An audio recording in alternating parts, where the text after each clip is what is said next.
Est-ce que vous m'entendez? Ça y est, c'est bon. Alors, je crois qu'il faut que je reparte depuis le début, puisque manifestement, mon son avait été coupé alors que de mon côté, il était encore allumé. Donc, je redis donc un bonjour à toutes et tous. En introduction, je voulais vous dire que l'Observatoire des énergies de la mer est une initiative portée par le cluster maritime français, qu'il a été créé en lien étroit avec le syndicat des énergies renouvelables, le GICAN, France Énergie Éolienne, qu'il est soutenu par l'ADEME et par les grands acteurs de la filière des énergies marines renouvelables. Il y a quelques semaines de cela, nous avions déjà organisé un webinaire dédié en fait au bilan des 5 ans de cet observatoire. Et à l'intérieur de ce webinaire, nous avions donné la parole aux représentants des candidats à la présidentielle.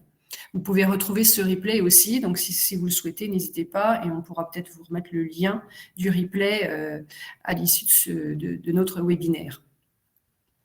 Donc, sans plus attendre, donc aujourd'hui c'est un focus donc sur l'énergie hydrolienne et donc je vais vous présenter le programme qui se déroule en 4 temps. Nous allons donc vous dévoiler la note de l'Observatoire des énergies de la mer dédiée donc à l'hydrolien.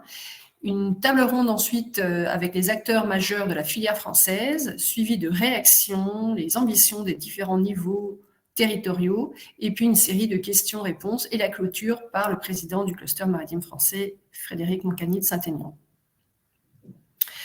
Je tiens aussi à préciser que les services de l'État sont actuellement donc en période de réserve, donc ne pourront pas prendre la parole, mais nous tenons à remercier notamment tous les représentants de l'ADEME, de la SGPI et de la DGEC. Pour la petite règle je dirais, du déroulé, les intervenants donc, auront un temps pour répondre aux questions posées par l'intermédiaire, notamment de l'espace en bas à droite qui s'appelle « Questions », donc celui où il y a un point d'interrogation. S'il y a des questions pendant le déroulé, n'hésitez pas donc par écrit. L'équipe de C2S qui a réalisé évidemment l'observatoire depuis plus de 5 ans et qui nous a aidé à organiser ce webinaire répondra aussi à vos questions au fil de l'eau. Et ce webinaire est enregistré, donc vous pourrez écouter le replay si vous le souhaitez. La note dédiée à l'hydrolien ainsi que les différents notes, rapports sont accessibles sur le site merenergie.fr que vous avez sous les yeux. Voilà. Donc maintenant, il est temps de passer la parole à Étienne Pourchet, donc de l'équipe C2S, pour vous présenter la note hydrolien de l'OM. Étienne, tu as la parole. Merci beaucoup. J'espère que vous m'entendez bien. Oui. Donc, effectivement, comme l'a dit Marie-Noëlle Tinet, l'Observatoire des énergies de la mer, qui est une initiative du cluster maritime français, publie un rapport annuel sur l'état de la filière des énergies marines renouvelables, donc toutes technologies confondues, mais aussi des notes trimestrielles, dont celle-ci qui est dévoilée aujourd'hui devant vous, qui a trait à l'hydrolien. Alors pourquoi, direz-vous, cette fois-ci l'hydrolien? C'est parce qu'on a jugé que cette technologie passe aujourd'hui à un stade pré-commercial avec l'aube des fermes pilotes et de nombreux projets sont en cours et qu'il était, face à cette nouvelle phase, important de faire un point sur la filière et parce que c'est aussi une opportunité pour notre pays. On le verra dans la note, à la fois pour son potentiel hydrolien et aussi par la place que prennent les industriels pour peu qu'on se donne les moyens de saisir cette opportunité en termes de volume et de soutien public. Alors, de quoi parle-t-on quand on parle hydrolien? D'abord, c'est une turbine et une structure porteuse.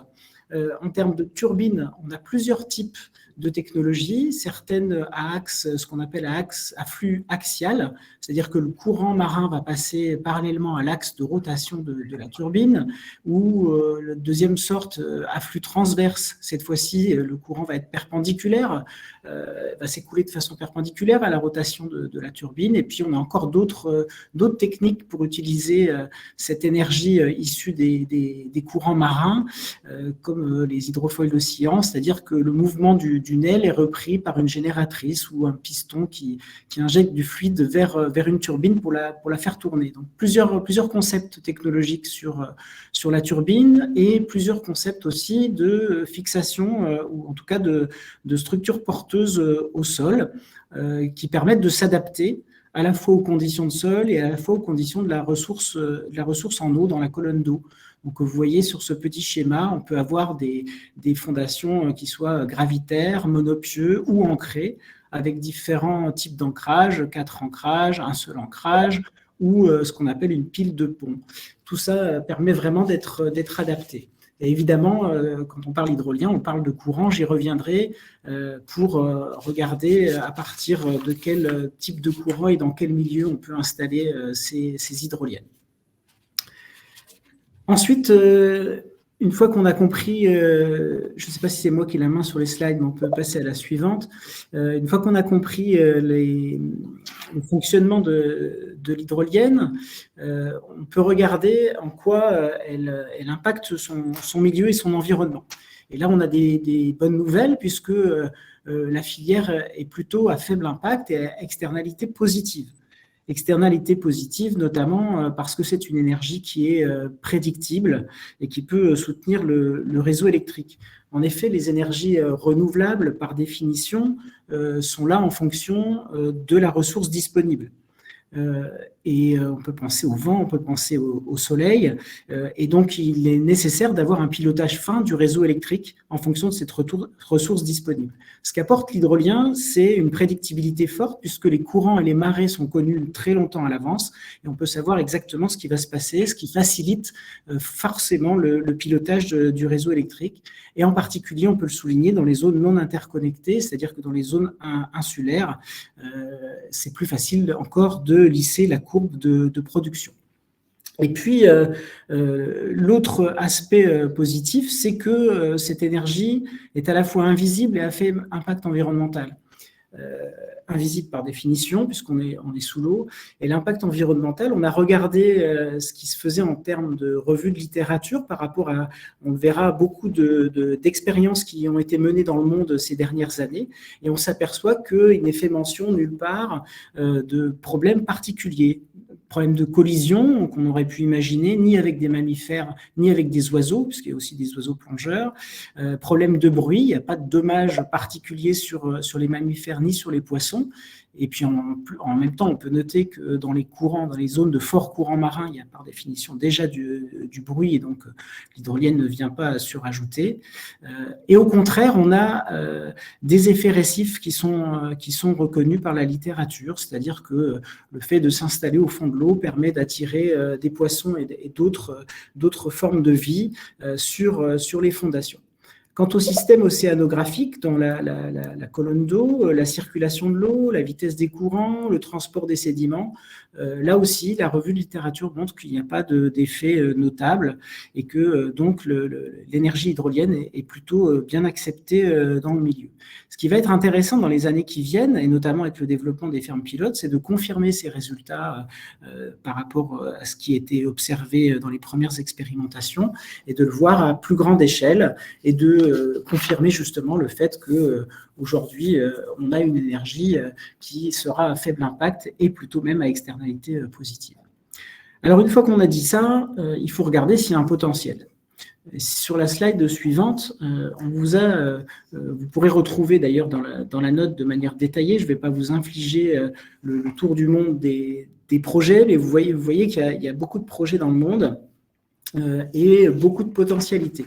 Le potentiel mondial est estimé à 100 gigawatts, ça veut dire que c'est une ressource qui est non négligeable et qui peut compter dans les mix énergétiques, j'y reviendrai, dans les différentes parties du monde et dans notre pays en particulier.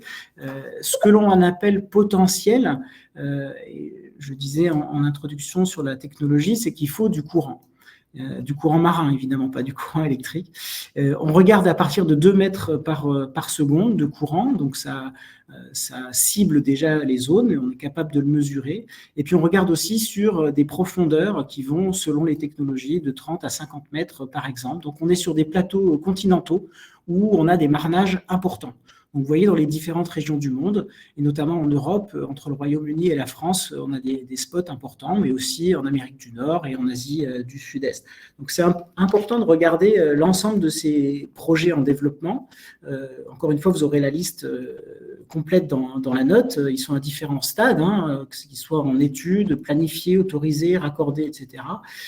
Mais on a aussi des phases qui sont déjà bien avancées en termes de soutien pour aller vers les étapes suivantes dans différents pays, notamment au Canada, où on a un tarif d'achat depuis quelques années qui oscille entre 385 et 530 dollars canadiens. Ça représente 272 à 374 euros par mégawattheure, qui permet de faire émerger des projets. Et puis plus récemment, au Royaume-Uni, à la fin de l'année dernière, au mois de novembre, un nouvel accord permettra de financer jusqu'à 34 mégawatts de projets avec un soutien public de l'ordre de 211 livres sterling par mégawattheure, ce qui représente 250 euros. Donc aujourd'hui, on a à la fois un potentiel, déjà des projets soutenus dans certaines régions du monde pour permettre d'avoir justement les étapes suivantes. Et puis en Europe, eh bien, la Commission européenne a dévoilé une stratégie en novembre dernier. Je pense que Ocean Energy Europe et son représentant nous en parleront tout à l'heure, mais qui permet en différents paliers de 2025 à 2050 d'avancer avec un certain nombre de gigawatts. Alors, ce qu'on a monitoré, et on va vous le montrer sur la slide suivante au niveau de l'observatoire, c'est depuis 5 ans qu'on observe la filière et les entreprises françaises. On leur demande sur quelle technologie ils sont positionnés. Dans quel domaine les entreprises, les développeurs de projets et aussi les acteurs portuaires ou institutionnels ou la recherche sont positionnés sur les différentes technos, dont l'hydrolien. Eh bien, il y a 77 entreprises qui régulièrement se positionnent sur l'hydrolien, ce qui n'est pas du tout négligeable puisque les réponses à l'observatoire ces dernières années oscillaient autour de 200 entreprises. Ça veut dire que presque même plus d'une sur 3 est intéressée par la technologie, développe des investissements, des programmes de recherche ou d'expérimentation sur l'hydrolien. Donc, c'est une technologie qui est intéressante pour la filière française. On y reviendra, c'est important en termes de souveraineté et de développement de la chaîne de valeur. Ces entreprises sont spécialisées plutôt sur la R&D et la chaîne de valeur. Un quart des emplois de ces entreprises sont dédiés à la R&D. C'est plus que dans les autres énergies renouvelables et ça montre que la filière, justement, a ces dernières années beaucoup investi sur la R&D pour arriver au stade de maturité auquel elle est arrivée aujourd'hui. Et 73% des emplois sont consacrés à la chaîne de valeur, c'est-à-dire à la production directe des produits. Voilà pour ce qui est des emplois. Sur le chiffre d'affaires, on a un chiffre d'affaires qui est, puisqu'on est en phase uniquement de démonstration aujourd'hui, qui attend cette phase pré-commerciale et commerciale, mais qui n'est pas négligeable, mais qui ne demande qu'à se développer avec 3,8 millions d'euros réalisés. On est un peu en mode start-up aujourd'hui, c'est-à-dire qu'on a des entreprises qui investissent et qui sont près de la phase commerciale qui va s'ouvrir. Et puis en termes d'investissement, là aussi, une régularité d'investissement des entreprises, 5 millions à peu près chaque année, 21 millions depuis le début du monitoring par l'Observatoire. Donc ça, c'est intéressant en termes de développement de la filière. Quelles sont ces entreprises? C'est des entreprises qui sont majoritairement issues de l'économie maritime. On a à peu près 18% de pure players des EMR, c'est-à-dire une entreprise sur 5 qui est dans le domaine de l'hydrolien et uniquement dans les EMR, mais les autres, les 80% restants, sont des entreprises qui viennent d'autres filières industrielles et en particulier de l'économie maritime à 64%. C'est des entreprises qui connaissent bien le milieu marin, qui connaissent bien l'environnement et c'est vraiment important pour le développement de cette filière. Et puis, en termes de taille, ce sont des entreprises plutôt des TPE, PME, 66%, ce qui est intéressant en termes de structuration d'une filière industrielle, puisque là, on va voir qu'on a l'ensemble de la chaîne de valeur qui se met en ordre de bataille pour créer cette nouvelle filière technologique. La chaîne de valeur, justement, et les investissements des entreprises, ça veut dire qu'on assiste à la naissance d'une nouvelle filière industrielle avec des premières usines qui sont sorties de terre ou qui sont en train de sortir de terre. On a HydroQuest, tout à l'heure, vous aurez un exemple qui s'appuie sur son partenaire CMN à Cherbourg et une usine existante, ou Sabella qui construit un atelier sur le port de Brest, ou encore des co-entreprises comme Normandie Hydrolienne qui s'appuient sur une chaîne de valeur qui a été identifiée. Donc de nombreux fournisseurs, de nombreuses PME et un espoir d'une nouvelle chaîne de valeur industrielle sur le territoire, comme on va le voir, puisque on peut imaginer un développement intéressant dans les années à venir. Sur la slide suivante, on a essayé de répondre à une question qui se pose pour toutes les énergies renouvelables, c'est quelle est la trajectoire de coût pour l'hydrolien par rapport aux autres énergies renouvelables. Qu'est-ce qu'on appelle le coût? Il y a deux façons de le mesurer, soit en euros par mégawattheure produit, soit en euros par investissement réalisé. Le LCOE, donc en euros par mégawattheure produit, c'est un rapport entre les investissements qui sont faits, c'est-à-dire la construction et l'installation du parc, plus tout ce qui va intervenir en termes de fonctionnement durant la durée de vie du parc, sa mise en service jusqu'à son démantèlement. Et puis, en dessous, le productible, c'est-à-dire ce que j'essayais d'expliquer tout à l'heure en termes de ressources halieutiques, ressources hydrauliques dans l'eau, et puis performance de la machine, disponibilité, etc. Ce rapport permet d'atteindre des tarifs sur lesquels je reviendrai et de viser une baisse de ces tarifs pour arriver à une compétitivité par rapport à d'autres sources d'énergie. On estime sur l'autre moyen de mesurer le coût, sur les investissements qui sont réalisés par mégawatt en termes de puissance de production, un coût de l'ordre de 12 millions d'euros par mégawatt installé sur l'hydrolien. Pour vous donner un ordre de grandeur, c'est proche du coût qui était constaté pour l'éolien au même stade de développement quand il y avait une trentaine de mégawatts installés en Europe dans les années 90. Donc, si on part du même point de départ, on va pouvoir aller plus vite en s'appuyant sur justement l'expérience qui a eu lieu sur d'autres technologies comme l'éolien, avec une trajectoire de baisse des coûts. Comment on baisse les coûts sur une technologie comme l'hydrolien? D'abord au stade des sites d'essai, ce qui a été fait pour un certain nombre d'entre eux, et on y reviendra tout à l'heure dans une présentation pour montrer que les sites d'essai ont une part importante dans la première partie de baisse des coûts, mais aussi après, entre le démonstrateur et la ferme pilote, donc la première phase pré-commerciale avec une baisse de 50% des coûts, et puis une baisse estimée à 30% des coûts quand on passe au stade suivant, c'est-à-dire entre la ferme pilote et la phase commerciale. L'objectif est donc de passer d'environ 300 euros par mégawattheure à franchir à la baisse la barre des 100 euros par mégawattheure en phase commerciale. C'est ce que plusieurs études montrent aujourd'hui, ces trajectoires possibles dans les années à venir. On peut même aller plus loin en imaginant qu'on va être bien en dessous de la barre des 100 euros. Et là, on vous a donné l'exemple du Raz Blanchard. Le Raz Blanchard, c'est un site exceptionnel en termes de ressources, avec des forts courants comme chacun sait. Mais on voit bien que sur une trajectoire assez rapide de 2022 à 2030, en fonction du nombre de machines installées, en fonction de la puissance installée, on va aller vers une baisse des coûts importante qui nous amènera tout de suite de l'ordre de moins de 80 euros.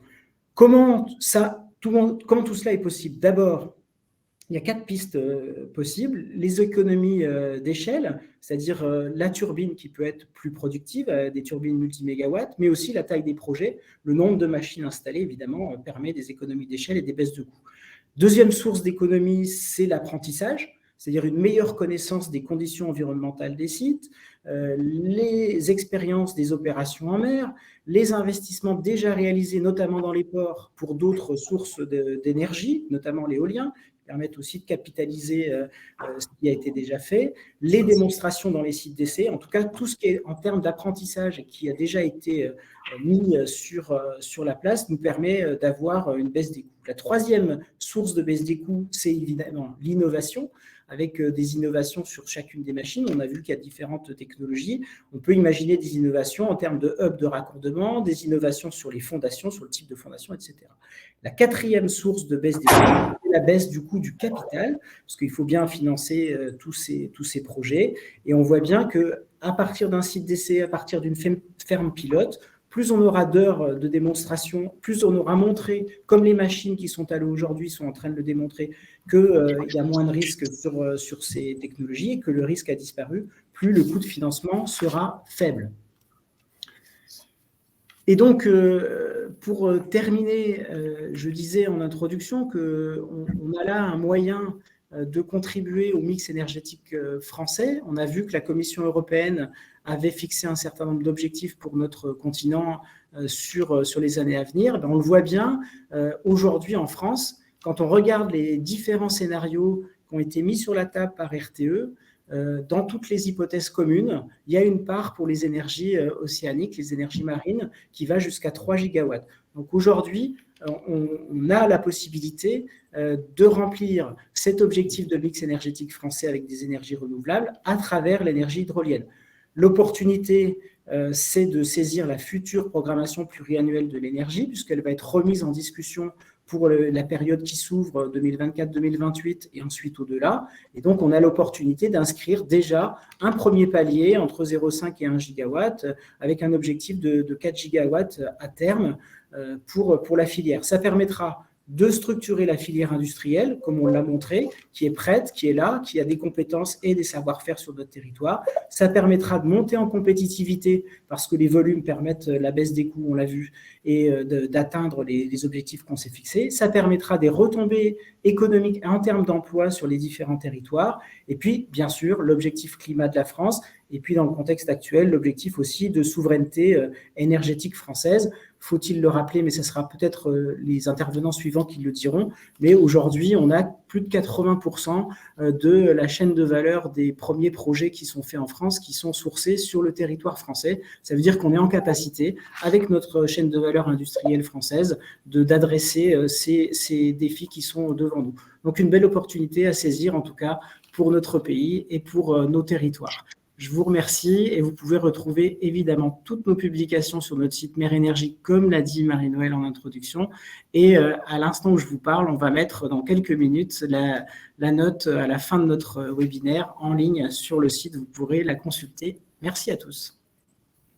Merci beaucoup Étienne pour cette présentation donc de la note que vous pouvez retrouver effectivement donc dans quelques minutes en ligne. Mais restez tout d'abord avec nous puisque nous allons enchaîner avec la table ronde qui va permettre d'illustrer et de faire intervenir notamment les acteurs majeurs français de l'hydrolien. Donc cette table ronde, c'est intitulé « À l'aube des fermes pilotes ».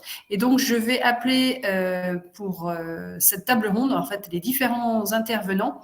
Donc, pour commencer, Benoît Bazir, ensuite Oriane Mathieu, Steve Alsop, Thomas Jacquier et Marlène Kiernowski. Merci voilà, beaucoup. Je ne sais pas si... Alors, est-ce que vous m'entendez? Est-ce que tout le monde monte sur scène? Alors, deux petites secondes. Est-ce que tout le monde monte sur scène pour la table ronde? Ou on commence directement par vous. Alors, donc Sabella, vous êtes pionnier en termes d'hydrolien, et donc vous êtes Benoît Bazir, le président du conseil d'administration de Sabella. Monsieur Bazir, vous avez la parole et vous avez à peu près 5 minutes. Merci beaucoup. Est-ce que tout le monde m'entend? Il n'y a pas de problème? Oui. Très bien, parfait. Eh bien, chez Sabella, qui, je vous le rappelle, a été créé en 2008, nous avons une stratégie qui repose sur 3 piliers. Tout d'abord, remplacer l'énergie fossile des zones non interconnectées par des énergies renouvelables. C'est notre pilier historique. Nous avons fait cela avec la turbine d'Edis de 1 MW qui a fait déjà plusieurs campagnes d'essai et qui va retourner à l'eau la semaine prochaine. Et cette turbine, comme vous le savez, fournit donc de l'électricité à l'île d'Ouessant. Notre deuxième pilier, ce sont les fermes hydroliennes. Et là, je confirme entièrement ce qu'a dit M. Pourchet, parce que, de toute évidence, si nous voulons avoir des LCOE corrects et un prix au mégawattheure correct, il faut à tout prix produire de nombreuses machines, bénéficier de l'effet de série qui fonctionne dans toutes les industries du monde, et donc avoir des fermes hydroliennes et auparavant des fermes pilotes. Notre troisième pilier, c'est la production d'hydrogène vert.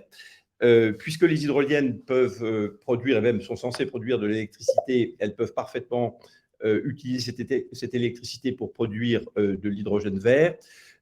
Au fond, notre savoir-faire, c'est de pouvoir mettre des chaînes électriques complexes au fond de l'eau. Et tout le monde s'accordera à dire que si on pouvait mettre du stockage d'hydrogène, des électrolyseurs, faire de la production d'hydrogène vert en mer, eh bien, ça résoudrait quelques problèmes de sécurité. Et nous sommes donc en train, en ce moment, de constituer un consortium pour un projet que nous avons nommé CH2. Sabela s'inscrit dans une dynamique mondiale positive. Comme l'a rappelé M. Pourchet, effectivement, dès 2015, la Nouvelle-Écosse a voté un tarif de rachat, dont il a donné le chiffre, donc aux alentours de 280 à 360 € par mégawattheure. Et Sabela a créé une filiale à Montréal, Hydrosab. Le Pays de Galles, pour sa part, bénéficie du tarif qui a été mis en place par le gouvernement britannique. On a cité des chiffres effectivement de 250 € à peu près par mégawattheure, mais certains de nos interlocuteurs disent qu'il faut actualiser cela en fonction de l'inflation et ça pourrait aller peut-être jusqu'à 303 € par mégawattheure. Le gouvernement britannique a assorti ce tarif d'achat de sommes d'enveloppes pour des contracts for difference à hauteur de 24 millions d'euros par an pendant 15 ans.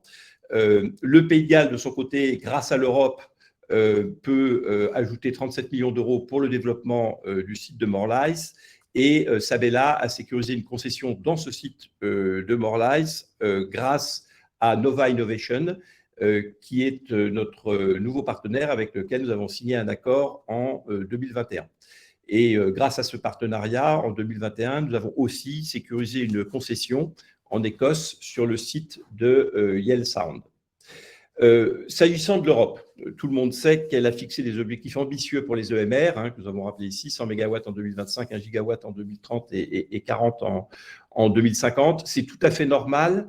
L'expérience, et nous en remercions l'Europe, parce que l'expérience acquise est profondément européenne dans le domaine de l'hydrolien. Sur 58 expérimentations, démonstrations qui ont eu lieu dans le monde entre 2003 et 2020, sans compter celle de 2021, eh bien 78% de ces expérimentations ont été le fait d'industriels ou de pays européens. Et dans ce cadre, Sabela participe au projet Interreg Tiger, financé par l'Europe, 30 millions d'euros sur 45 millions. Nous allons mettre à l'eau 2 turbines de 350 kW dans le golfe du Morbihan, fin 2023 ou début 2024. Et puis enfin la France, qui a le plus grand potentiel énergétique de l'Union européenne. Sabela participe au projet phare de mix énergétique donc pour remplacer l'énergie fossile qui alimente l'île d'Ouessant. Et phare est un projet qui est donc qui fait partie de la PPE actuelle. C'est une occasion pour remercier les organisations françaises qui soutiennent l'industrie hydrolienne et puis surtout et notamment Sabela, l'ADEME qui nous a aidés pour D10, BPI France qui est notre premier actionnaire et puis les régions qui nous ont soutenus ou nous soutiendront, la Bretagne et la région Normandie. Si je résume en un mot, nous sommes présents dans les 3 pays les plus avancés pour les hydroliennes, Canada, Royaume-Uni, France, et 2 de ces pays ont institué déjà un tarif de rachat. Alors bien entendu, nous investissons pour le futur, aussi bien en R&D, notamment pour réduire les coûts d'exploitation des turbines. Nous faisons de la R&D vraiment à haute vitesse. 4 projets ont été terminés l'année dernière. Il y en a 3 en cours et 3 à venir.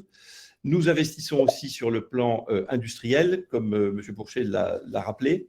Nous construisons une usine d'assemblage et d'essai. Nous allons avoir un banc d'essai qui va permettre de maximiser la fiabilité de nos équipements en mer. Et puis, dans un emplacement stratégique, puisque nous sommes sur le pôle d'air dédié aux énergies marines renouvelables de Brest, et ça va évidemment faciliter la logistique et la livraison des premières fermes commerciales d'hydrogène. Alors, ce qui ne figure pas sur ce slide, c'est que nous investissons aussi d'une troisième manière, mais d'une manière un peu moins naturelle, parce que nous investissons aussi dans les SPV, hein, les Special Purpose Vehicles, qui normalement devraient être le fait des développeurs, mais qui sans doute attendent des signaux clairs de la part de l'État. Et c'est là où l'institution d'appel d'offres, l'instauration de tarifs de rachat pourrait considérablement nous aider. Alors, est-ce que c'est le bon moment? Je crois que toute la démonstration de M. Pourchet était là. Nous la soutenons entièrement. Nous voudrions simplement rappeler que le leadership est vraiment, sur le plan technique et commercial européen, il serait dommage de perdre ce leadership. Et puis, il y a 30 mégawatts en ce moment installés dans le monde, c'est-à-dire 0,03% du gisement potentiel. Donc, on a de quoi faire, nous, industriels, et c'est avec enthousiasme, évidemment, qu'on voudrait le faire. Et je rappelle à nouveau, après M. Pourchet, que la PPE 2024-2033 pourrait effectivement concrétiser cette dynamique. Voilà. Monsieur Bazir, est-ce que vous avez terminé? Oui, absolument. Très bien, je vous remercie beaucoup. Et sans plus attendre, je vais appeler à monter donc sur scène Oriane Mathieu et Steve Alsop de Normandie, de la joint venture Normandie Hydrolienne. Oriane, vous avez maximum 5 minutes de parole. Merci. Et j'en profite aussi pour dire que nous avons 106 participants et tous ceux qui nous ont rejoints là depuis quelques minutes sont les bienvenus. Bonjour à toutes et à tous. Bonjour, merci. Il y a pas mal déjà de choses sur le sujet et pas mal d'arguments qui ont été avancés, donc je vais pouvoir être assez rapide sur le projet porté par Normandie Hydrolienne. Rapidement, Normandie Hydrolienne, c'est donc une co-entreprise créée en mars 2019 qui rassemble 3 acteurs, le turbinier CIMEC Atlantis Energy, l'entreprise cherbourgeoise Efinor, qui est spécialisée dans la métallurgie et la conception, et le fonds d'investissement de la région Normandie, Normandie Participation. L'objet de cette co-entreprise Normandie Hydrolienne, c'est donc de développer une ferme pilote dans le Raz-Blanchard d'une puissance totale de 12 MW répartie sur 4 hydroliennes pour 3 MW chacune. Normandie Hydrolienne est donc, au même titre que les autres acteurs présents pour cette table ronde, partenaire du projet européen Tiger, dont l'objectif est effectivement de démontrer assez largement la viabilité des technologies et d'augmenter la confiance qu'on peut porter dans le secteur hydrolien. Aux côtés donc de tous ces acteurs, l'objectif que porte Normandie Hydrolienne dans le Raz-Blanchard, c'est donc le développement de cette ferme pilote et d'être en capacité d'ici 2023 également de pouvoir commencer le développement de la ferme pilote pour fournir une technologie d'énergie marine qui est validée, approuvée et qui bien sûr s'adapte et respecte l'environnement. Ce projet a été rendu possible en 2019 suite au transfert d'autorisation de concession et transfert d'autorisation environnementale de la ferme originellement portée par Engie à Normandie Hydrolienne. Donc, depuis, on travaille dans le cadre du projet Tiger avec tous les autres acteurs de la filière au développement du projet. Donc pour contribuer à l'objectif fixé d'1 gigawatt produit en énergie marine d'ici à 2030, Normandie Hydrolienne souhaite évidemment s'inscrire dans la démarche de commencer par le développement d'une ferme pilote à 12 MW pour ensuite envisager un développement commercial à moyen et long terme, ce qui permettrait évidemment de faire baisser de manière assez conséquente le LCOE. À ce jour, l'implantation du projet permet de mobiliser à minimum 70% de la supply chain normande et locale, en tout cas française. Et l'objectif à terme est évidemment de porter ce ratio à 100% de produits et services fournis par la supply chain locale et française.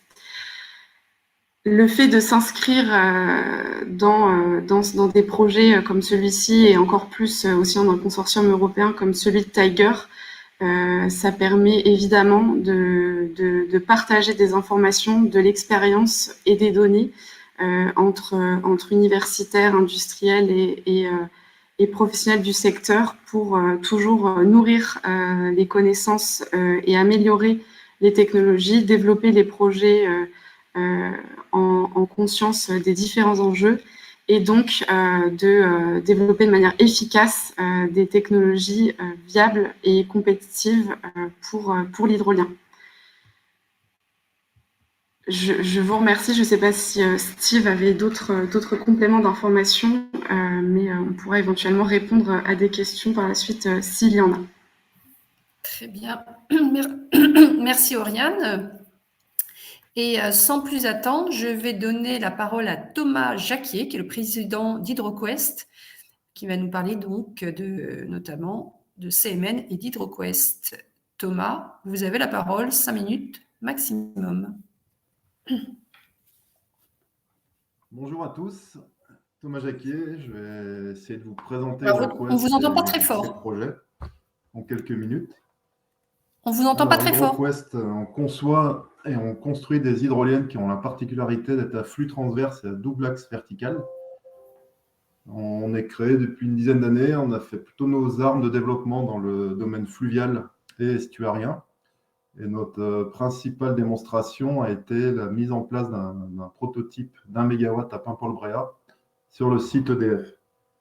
C'est un prototype qui a été construit à Cherbourg chez notre partenaire CMN, qui a fonctionné pendant 2 ans, de l'été 2019 à l'été 2021, qui nous a permis de tester la robustesse de ces machines au milieu marin et de certifier la courbe de puissance avec le bureau Veritas, suivant des protocoles assez précis à mettre en œuvre. On a pu démontrer que la turbine restait disponible pendant tout son temps d'exploitation, avec un gros effet récif au niveau de la fondation, beaucoup de colonisation. On a eu pas mal de règles sur la tenue des matériaux, notamment tout ce qui est protection anti-corrosion et biofouling, qui ont parfaitement joué leur rôle sur toutes les zones motrices, enfin les zones essentielles de la turbine, donc notamment les pales. Et puis, au bout de 2 ans, on a pu sortir la machine de l'eau et démonter, et regarder un peu toutes les parties sensibles, en particulier les génératrices et le convertisseur électrique qui est placé dans un shelter complètement étanche et donc très bien refroidi par la force de l'eau. Alors, c'est les éléments qui sont un peu sensibles sur ces machines-là, puisque dans notre concept, on est posé sur une fondation gravitaire sur le sol et on n'a pas de mouvement ni de la machine ni des pales, donc ni de yaw ni de pitch. Donc tout le réglage de la machine en fonction de la vitesse des courants se joue au niveau des génératrices à aimant et de la vitesse variable.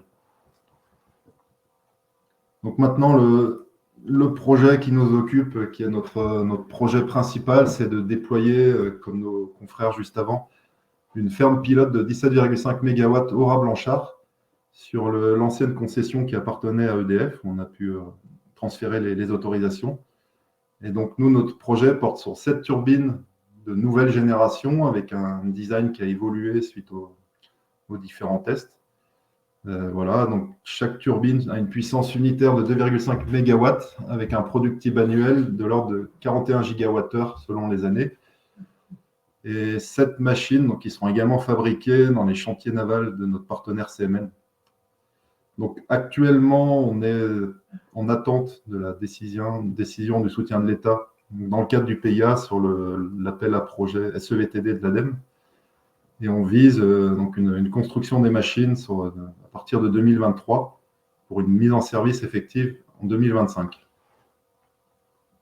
Donc, au-delà de cette ferme pilote, l'objectif d'HydroQuest et de son partenaire Care, qui est un développeur de projets énergéticien bien connu dans le milieu pour toutes les autres actualités et projets qu'il développe.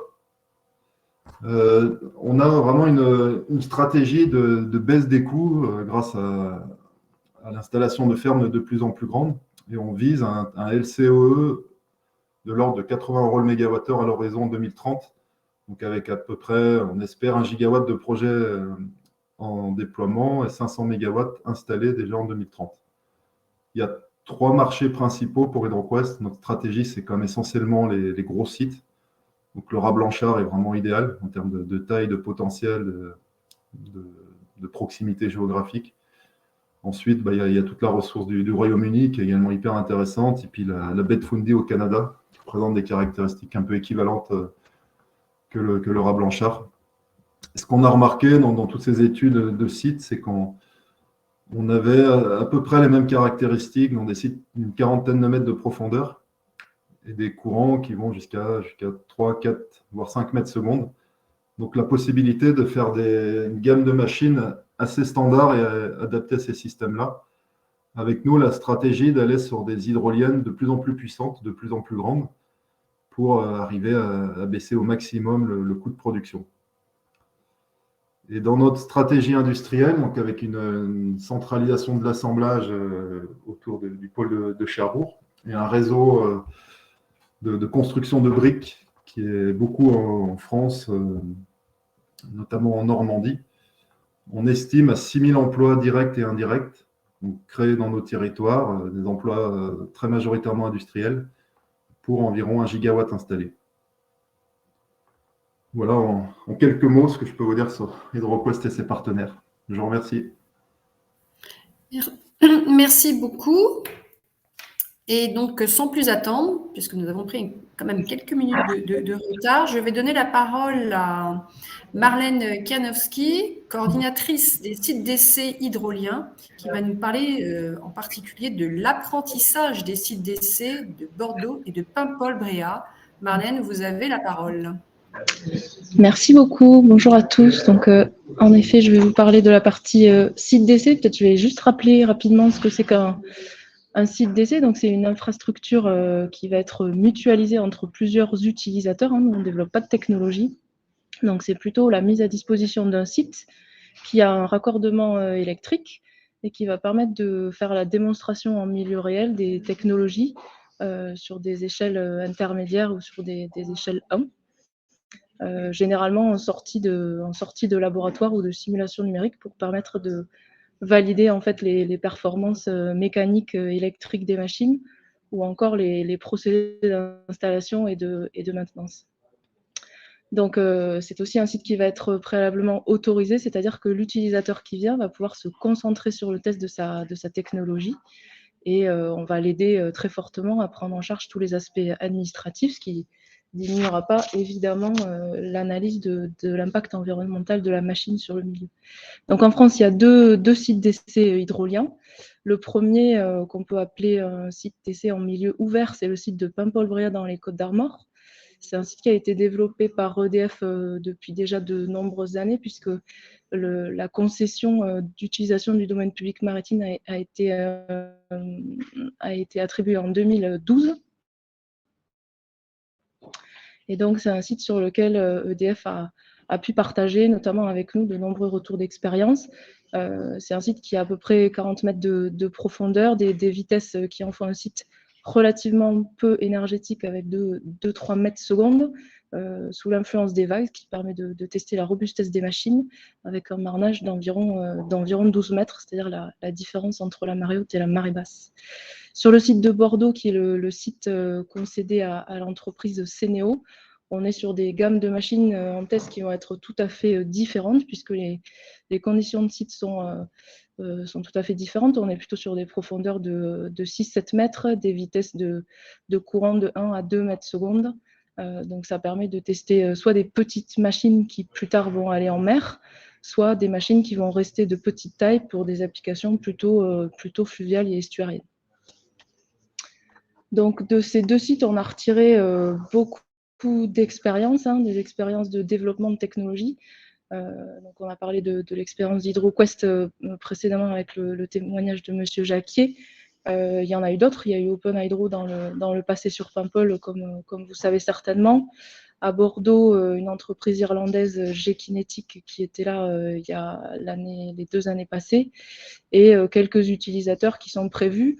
On a parlé du côté très européen de cette filière, c'est le cas. Il est aussi international, puisque parmi nos prospects, on peut compter des entreprises américaines. C'est le cas par exemple de ORPC, qui a prévu de venir se tester d'abord sur Bordeaux et sur une deuxième phase de scale-up sur le site de Paimpol-Bréhat. Alors ce qui est important de rappeler, c'est que le site d'essai s'arrête pas forcément, son intérêt s'arrête pas forcément avant la ferme pilote. Évidemment, c'est une étape primordiale de tester en conditions unitaires, mais même après sur les autres phases, on peut avoir besoin de cette démonstration en milieu réel pour tester des nouveaux matériaux, des nouvelles pales, des innovations, ou bien des nouveaux procédés d'installation et de maintenance. Ce qu'on fait aussi plus largement sur le site d'essai, c'est mettre en place en fait un écosystème académique, industriel, aussi composé des parties prenantes, que ce soit les administrations qui donnent les autorisations ou bien les usagers de la mer et du littoral.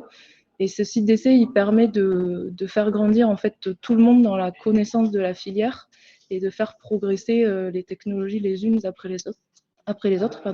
Donc il y a beaucoup de sujets différents qui sont pris en compte au-delà du seul développement de la technologie qui reste bien évidemment central.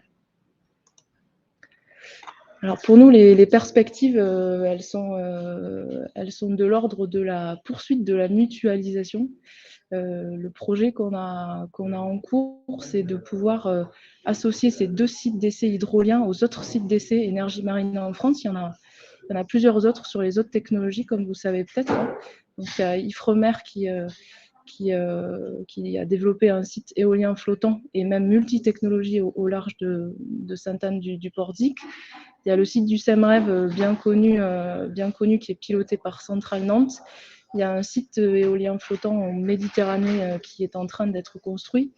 Et l'idée de cette démarche collaborative avec le soutien de France Énergie Marine, c'est de pouvoir mutualiser ses efforts, être meilleur à plusieurs et pouvoir poursuivre les investissements dont on a besoin, toujours au service de la filière. Je vous remercie, j'en ai terminé pour ma présentation. Bon, merci beaucoup Marlène. Et donc nous allons passer la parole, je vais passer la parole à Marc Lafosse, qui a de nombreuses casquettes, mais celle-ci, c'est en tant que président de la commission EMR du CERF. Et donc, il va nous parler des réactions, des perspectives données par la filière, vues par le CERF. Donc, Marc, vous avez la parole. Merci beaucoup. En effet, je suis heureux de pouvoir donner une vision de la filière au travers le syndicat professionnel qui réunit les professionnels du renouvelable. C'est à peu près 450 entreprises aujourd'hui en France, le syndicat des énergies renouvelables. Et parmi celles-ci, évidemment, la commission OMR qui fédère et anime les acteurs des énergies marines, aux côtés également d'une autre commission qui réunit l'offshore, l'éolien offshore.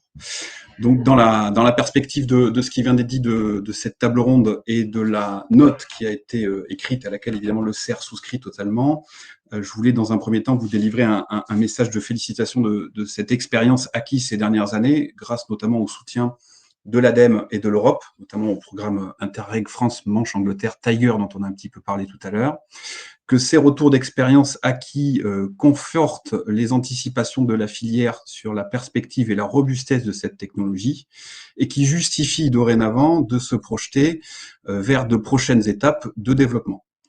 Donc, ces retours d'expérience ont permis, me semble-t-il, 4 points. Un premier point extrêmement important qui vient d'être rappelé, c'est qu'on a une trajectoire de baisse des coûts qui est désormais consensuelle. Plusieurs études réunies dans cette note de l'Observatoire, plus les résultats de Tiger qui sont en cours, convergent vers une cible de 100 € du mégawattheure et en dessous au premier gigawatt installé. Pour la France, la chance d'avoir cette ressource exceptionnelle du rat blanchard qui permettra d'être bien en dessous de ces 100 € du mégawattheure produit au premier gigawatt installé. C'est une chance inouïe d'avoir l'équivalent d'un EPR à 28 km du port de Cherbourg sous cette eau à cet endroit-là. Deuxième retour d'expérience extrêmement intéressant, c'est que en quelques années, on a vu la concrétisation de ces outils industriels sur les places portuaires et qu'on est prêt désormais pour cette filière à construire ces machines et les industrialiser et les exporter par des places portuaires telles que Brest ou Cherbourg, qui sont extrêmement bien positionnées pour le marché domestique, bien sûr, mais pour le marché du Royaume-Uni. Également, la validation des solutions pour l'outre-mer. On pense notamment aux atolls de Polynésie française et aux ZNI. Et puis également, Sabella l'a rappelé, de se positionner sur l'avenir du vecteur hydrogène. Également, donc, deuxième message qui me semble extrêmement important pour cette filière, c'est que désormais, il faut organiser d'ici 2025 la concrétisation des fermes pilotes. Vous aurez facilement additionné les présentations qui viennent d'être faites. On est à 31 mégawatts de fermes pilotes en attente de décision, une des demandes d'accompagnement de ces projets par la puissance publique, pour continuer la prochaine brique de la progression technico-économique de la filière. Ce sont des projets qui sont bien engagés, qui pourraient se concrétiser très rapidement et être au rendez-vous de 2025. Et 2025, c'est une étape importante puisque c'est une étape qui a été fixée par le pacte européen de 100 mégawatts en 2025, 40 gigawatts en 2050, que j'imagine Xavier Guilloux détaillera un petit peu après pour la Commission européenne. Donc cette concrétisation, ou du moins cette attente de cette instruction de ces fermes pilotes, elle est très très proche, puisque l'ADEME donnera ses résultats sur sa participation au CAPEX et la DGEC également sur sa participation au complément de rémunération dans les prochaines semaines. Donc on comprend aisément la période et la position de réserve que prennent les services de l'État, mais en tout cas qui sont en train de nous écouter. Je les remercie évidemment de leur présence. Ensuite, troisième message, c'est la visibilité de l'expérimental jusqu'à la ferme commerciale. Nous partons du constat qu'un cadre national de soutien économique à des projets permettra d'en accélérer la réalisation, de même qu'un cadre réglementaire favorisant la réalisation rapide des expérimentations.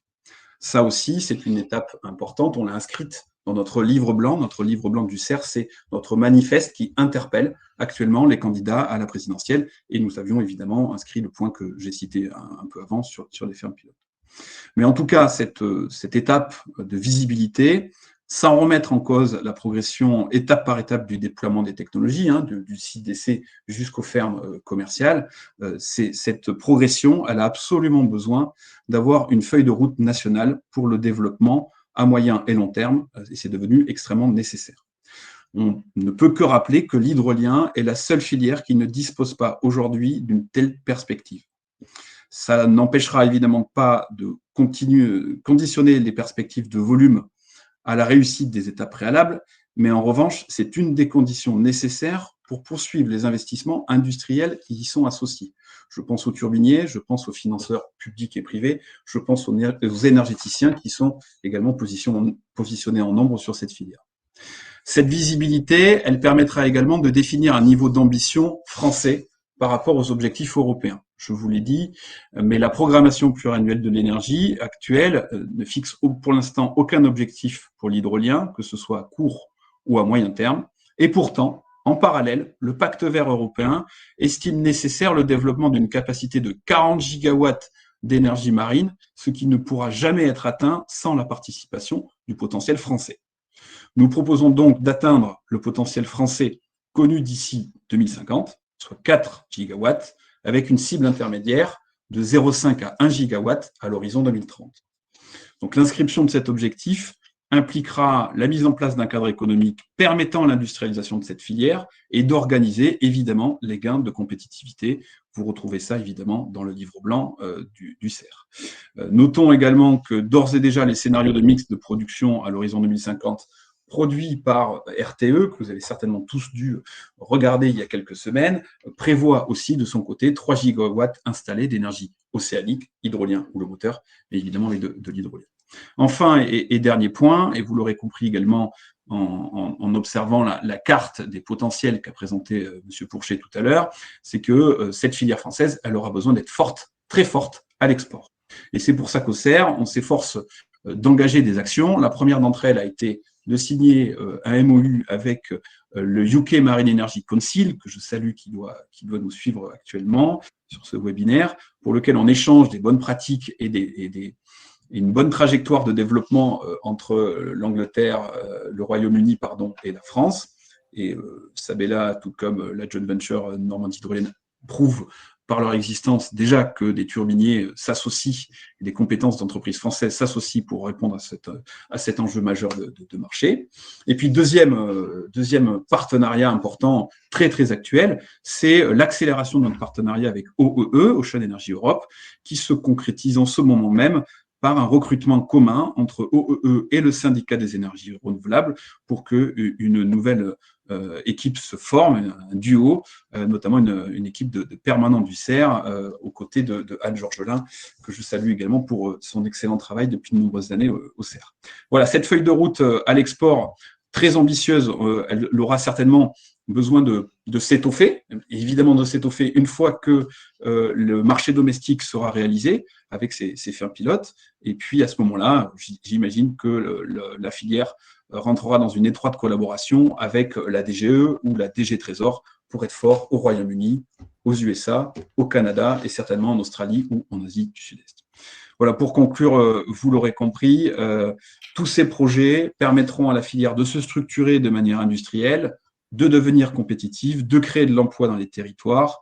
L'hydrolien contribuera ainsi au mix énergétique français et pouvoir atteindre des objectifs climat et de retrouver une souveraineté énergétique dont on parle tant dans la période critique que nous vivons avec les événements à l'est de l'Europe. Merci à toutes et à tous, et puis n'hésitez pas évidemment à nous poser des questions par le chat ou par le moment où on pourra y répondre à la fin. Merci. Merci Marc, et donc merci à tous les intervenants de cette table ronde. Et sans plus attendre, nous allons passer à la suite et donner la parole notamment aux régions. Et je vais commencer par donner la parole à Monsieur Jean-Michel Lopez, qui est directeur général délégué Transition environnementale et énergie marine de la région Bretagne. Monsieur Lopez, vous avez la parole. On ne vous entend pas, Monsieur Lopez. Merci, bonjour à toutes et à tous. Merci de me donner l'opportunité de présenter l'engagement de la Bretagne en faveur de l'accompagnement à cette filière importante pour l'évolution de notre mix électrique. Cette présentation a été intitulée « La Bretagne, un territoire engagé de longue date dans l'hydrolien ». Alors d'abord, je vous demande d'excuser l'absence de Daniel Cueff, le vice-président à la mer et au littoral, en charge du sujet des énergies marines, et que je vais essayer de remplacer du mieux possible. Un territoire engagé de longue date dans l'hydrolien, c'est le moins que l'on puisse dire, puisque Benoît Bazir nous a fait une présentation des principales étapes d'évolution de la société Sabella. La région Bretagne est engagée aux côtés de l'hydrolien depuis les années 1999-2000, à l'époque où le système s'appelait encore Hydrohelix. Donc ça fait maintenant 22 ans que cette collectivité et ce territoire sont en appui de cette filière. Et je vais essayer de montrer en quoi il est important que les territoires s'engagent aux côtés des autres acteurs qui jalonnent le développement de cette filière. On l'a évoqué, à la fois l'Europe et l'État dans ce qu'ils peuvent apporter en termes de visibilité dans les déclenchements des AMI, des appels à projets qui permettent de franchir les étapes technologiques sur cette filière, y compris la visibilité, on l'a évoqué dans le cadre de la programmation pluriannuelle de l'énergie et des appels d'offres qu'elle déclenche. Les industriels, et on l'a vu dans les présentations précédentes, qui eux développent, testent leurs machines et franchissent les étapes technologiques pour faire baisser les coûts de production de ces filières, et les territoires pour ceux qui les concernent. Et quand je dis les territoires, c'est autant les régions que les territoires d'accueil des projets qui peuvent se mobiliser au regard de leurs compétences. Alors, pardon au vice-président de Jean de la Bâtie si ça fait doublon avec ce qu'il envisageait de présenter, mais il était important de pouvoir identifier la mobilisation des compétences des régions au service de l'hydrolien. D'abord en termes de planification maritime et énergétique, parce que nous avons installé un certain nombre de conférences et assemblées régionales sur les questions de planification maritime. J'y reviendrai.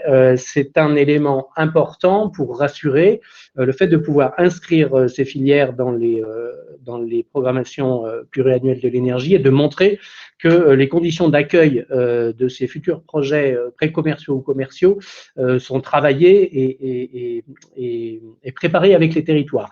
Il y a aussi des enjeux de planification énergétique. La Bretagne a une spécificité en termes de fragilité électrique et d'une faible autonomie de production électrique. Donc évidemment, pour nous, le sujet des énergies marines, toutes énergies marines confondues, est particulièrement important. Le deuxième point d'entrée, c'est l'accompagnement au suivi de projet. Monsieur Lafosse l'a évoqué, il y a besoin de déclencher un certain nombre de dispositifs d'accompagnement des porteurs de projets. Alors, on le fait traditionnellement sous forme de subventions ou d'autres dispositifs de financement. On peut récemment, depuis la loi NOTRe, rentrer dans des sociétés de projets quand l'intérêt du territoire est éventuellement manifeste dans le développement des projets. Et on peut aider, j'y reviendrai à la fin, sur l'accompagnement aux investissements industriels dans nos territoires. Évidemment, le cœur de compétence des régions, c'est le développement économique, les emplois et le développement des industries. C'est comment accompagner les transitions économiques et industrielles vers les métiers de demain. Et là, il est clair qu'on est au cœur de nos compétences emploi, formation, économie. Et c'est là-dessus qu'on se mobilise, y compris pour que nos PME puissent accompagner le développement de ces filières. On a une responsabilité en ce qui concerne les infrastructures portuaires, là aussi ça a été évoqué, le terrain de jeu industriel de ces filières gourmandes en surface et en proximité portuaire nécessite que les régions investissent massivement sur des aménagements portuaires pour pouvoir accueillir ces industriels. C'est aussi une responsabilité forte des régions. Et enfin, la mobilisation territoriale, y compris la mobilisation à l'international pour montrer les savoir-faire, aller à l'export et valoriser les savoir-faire de nos territoires sur les filières énergie marine. Ça, c'est pour montrer le panel des interventions possibles des territoires aux côtés des industriels dans le développement de la filière. La diapo suivante n'a que pour objectif de montrer la diversité des sujets sur lesquels la Bretagne est positionnée. Alors bien entendu, avec la Normandie, on a une spécificité sur la question de l'hydrolien et la présence de nombreux courants au large de nos côtes. Mais en Bretagne, nous avons aussi, et c'est un acquis de l'expérience d'une filière à l'autre, des dispositifs d'accompagnement, des projets tout au large de nos côtes sur les filières de l'éolien posé, de l'éolien flottant, de l'hydrolien, d'où le moteur, et à toutes les étapes de maturation technologique, des démonstrateurs au site d'essai, en passant par les sites pilotes, et jusqu'à la préparation des futurs sites commerciaux. Et c'est aussi cette dynamique d'accompagnement, de préparation, d'accompagnement des territoires et des industriels qui accompagne cette démonstration de baisse de coûts pour les différentes filières. Et il est clair qu'on a des différences aujourd'hui de maturation technologique, mais la manière dont on a travaillé sur un certain nombre de filières peut nous aider à avoir une approche de même nature pour poursuivre l'accompagnement sur de nouvelles filières en émergence. La région Bretagne avait voté une stratégie énergie marine en 2016 qui prévoyait un certain nombre d'objectifs cibles en termes de déploiement, en termes de potentiel technico-économique. C'était des objectifs qui avaient été définis à 2030, qui étaient très ambitieux, qui ont été révisés dans le cadre des exercices que nous avons à conduire, qui s'appellent les SRADET, schémas régionaux d'aménagement, développement durable et d'égalité des territoires. C'est en gros la trajectoire et l'évolution du paysage énergétique et électrique du territoire. À l'époque, donc, il y avait 3 filières en termes de volume qui étaient très nettement identifiées dans la stratégie régionale, l'éolien flottant, bien évidemment, mais l'hydrolien, d'ores et déjà, figurait avec un potentiel de 2 fermes commerciales de 250 MW à l'horizon 2030. L'histoire a montré que dans les discussions autour de la PPE, cette filière n'a pas été retenue dans le cadre de dispositifs de déploiement commerciaux, mais comme il a été évoqué, on va s'engager dans les discussions au sein des comités régionaux de l'énergie, au sein de la territorialisation de la future PPE pour faire reconnaître ces filières.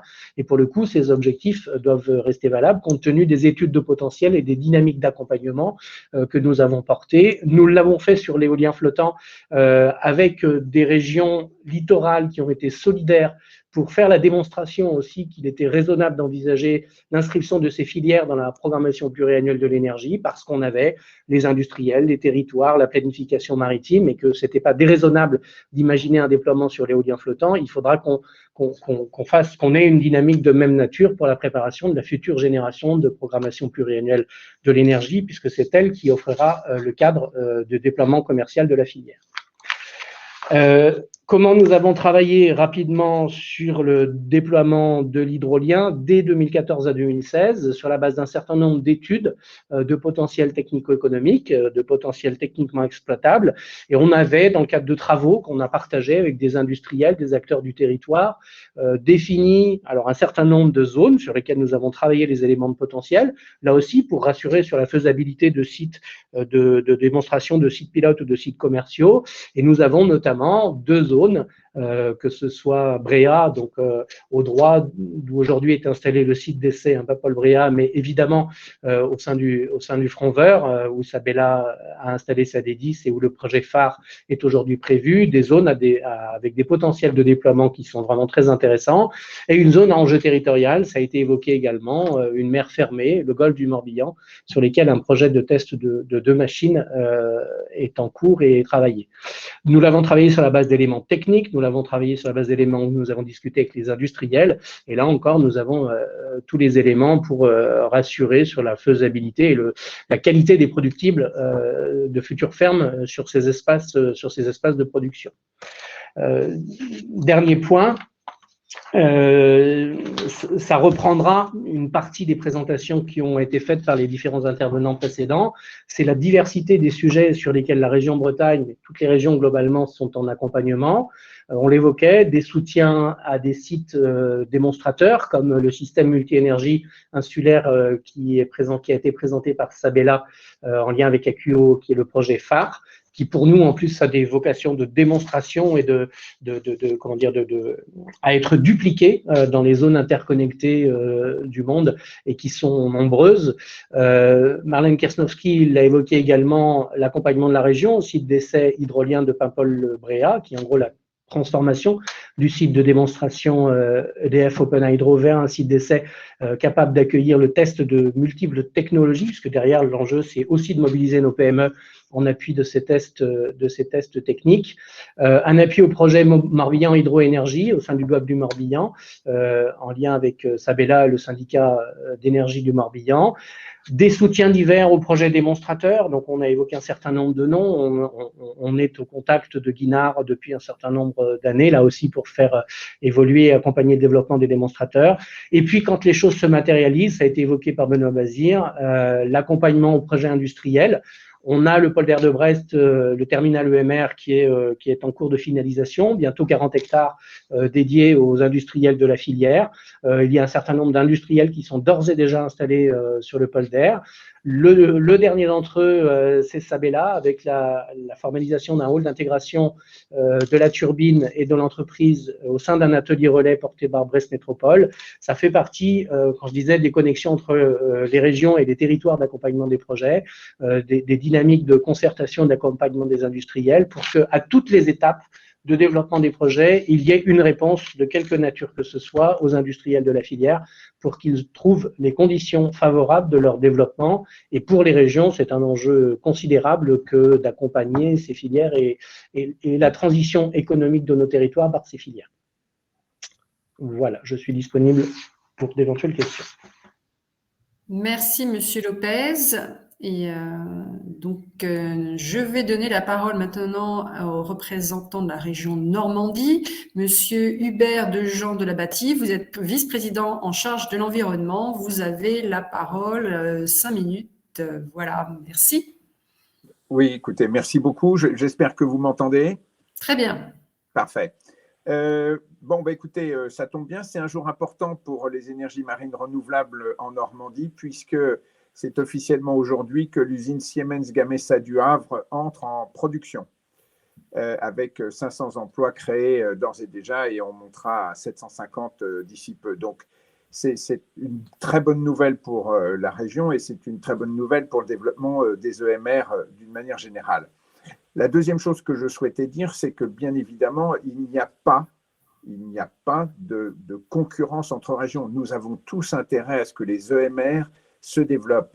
Et j'entendais ce que disait monsieur le directeur de ce secteur en Bretagne. Rappelez-vous, lorsqu'il y a eu une menace sur le projet d'éolienne offshore française, on a fait un pacte Grand Ouest avec la Normandie, la Bretagne et les Pays de la Loire, et on a noué de solides amitiés basées sur des intérêts communs. Nous croyons fermement dans les énergies marines renouvelables.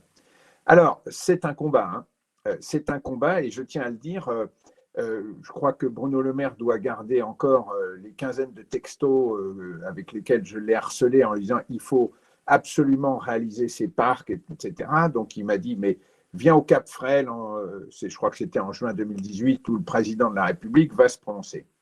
Alors, il s'est prononcé et effectivement, il a annoncé la confirmation des parcs alors que Bercy lui disait que ce n'était pas très prudent parce que les tarifs de rachat faisaient que ça allait coûter très cher. On était à la fois super heureux de ces annonces-là parce qu'on s'était quand même beaucoup battu. À un moment, il était question de, pour reprendre l'expression du ministère, à l'époque, c'était Sébastien Lecornu qui était. Il était question de péter un parc sur deux parce qu'on n'avait pas les moyens de les financer tous. Enfin, je veux dire, on était sur des trucs qui industriellement tenaient plus la route. Bon, ça s'est tourné. En revanche, quelle déception ce jour-là au Cap Frêle d'avoir la confirmation que l'hydrolien était abandonné dans le soutien de l'État. Ça a été pour nous une douche très froide. Je vous rappelle qu'on avait inauguré une usine Open Hydro de 5500 m² à Cherbourg pour construire ces hydroliennes, que le président de région, Hervé Morin, avait dit « Nous y croyons dur comme fer, il ne faut pas que l'État se dégonfle là-dessus ». Et bien évidemment, l'État n'a pas retenu. Et je vous signale que dès qu'il y a eu cette annonce du retrait de l'État, la région de Normandie a dit « Eh bien, nous, on continue quand même, parce que nous y croyons ». Nous y croyons pourquoi? Je vais être très court, là, on n'a pas besoin de rappeler. Nous avons le raz Blanchard, c'est-à-dire un des courants les plus puissants au monde, puisque je crois qu'il est dans le tiercé de tête avec la baie de Fundy et puis bien évidemment le courant des Orcades, là, avec exploité par toute l'équipe des mecs, mais en Écosse, et franchement, ils ont quelques difficultés aussi, mais ça avance beaucoup, beaucoup. J'étais à Édimbourg ce week-end et on en a reparlé. Je crois que il ne faut pas douter de la volonté politique de faire aboutir l'hydrolien. Alors maintenant, comment on fait? Bon, bah écoutez, je ne vais pas rentrer dans le secret des négociations. Vous savez que nous avons été assez loin. On a racheté les brevets d'Engie dans le raz Blanchard. Nous avons monté une joint venture parce qu'il fallait trouver une société de portage. Et donc, nous avons monté une société une joint venture avec CIMEC Atlantis, excusez-moi, je cherchais le nom de la société à l'époque présentée par Tim Cornelius, et donc on était partant pour mettre ces fermes pilotes. Bon, alors 12 mégas pour commencer, mais on sait très bien que le potentiel du raz Blanchard, donc à la pointe du Cotentin, le potentiel, il est de 3,5 gigas. Et donc là, ça commence à être vraiment très, très sérieux, puisque je rappelle que les premiers parcs qu'on a, on en a beaucoup en Normandie, puisque on est en route pour 5 parcs, et donc avec un parc qui fait 500 mégas, là on voit que si on arrive à équiper tout le potentiel du raz Blanchard, c'est quelque chose de considérable. On est sur, pour donner une petite idée, alors moi je ne suis pas du tout un technicien, moi je suis plutôt un politique et puis un partisan de l'aménagement du territoire et du développement des énergies nouvelles. On est sur le potentiel de production d'électricité, on est sur 2 millions d'habitants avec ce parc-là du raz Blanchard. Et rien que les fermes pilotes, on pouvait déjà commencer à alimenter. On avait déjà commencé à prendre des accords avec l'île d'Origny, c'est-à-dire Alderney, et pour les fournir en électricité. Donc, on voyait bien qu'il y avait tout un écosystème qui était prêt. Il ne manquait que ce feu vert de Bercy sur un tarif de rachat. Bon, où est-ce qu'on en est aujourd'hui? Eh bien, nous sommes toujours extrêmement déterminés à faire avancer ce projet, cet équipement du raz Blanchard, sur des technologies qui, à mon avis, sont maintenant quasiment éprouvées, puisque très honnêtement, quand tout le monde me dit mais les hydroliennes, etc., je dis écoutez, l'exploitation des courants marins, on fait ça en France depuis très longtemps. Tout le monde a oublié qu'on a quand même, la technologie est un peu différente, le système est un peu différent, mais on a quand même la technologie de l'usine marémotrice de la Rance, qui est quand même un système qui marche, parce qu'il y a de mémoire, il doit y avoir à peu près 24 groupes de 10 mégas. Donc, ça n'est pas rien.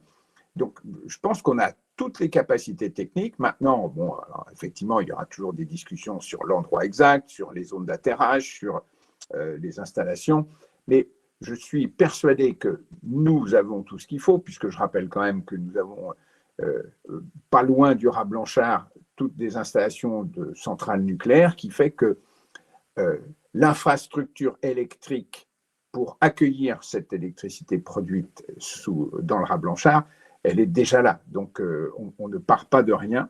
Donc, nous sommes prêts. Et je le rappelle, nous avons la volonté politique d'équiper ce puissant courant qui va jusqu'à, je le rappelle, au marais d'Équinoxe, on monte à 12 nœuds. Hein. C'est quand même très, très puissant. Avec une différence par rapport à l'éolien posé, qui est notre grande spécialité, enfin qui va devenir, qui est notre grande spécialité. Vitesse moins grande, couple plus puissant et en l'occurrence une énergie considérable à récupérer.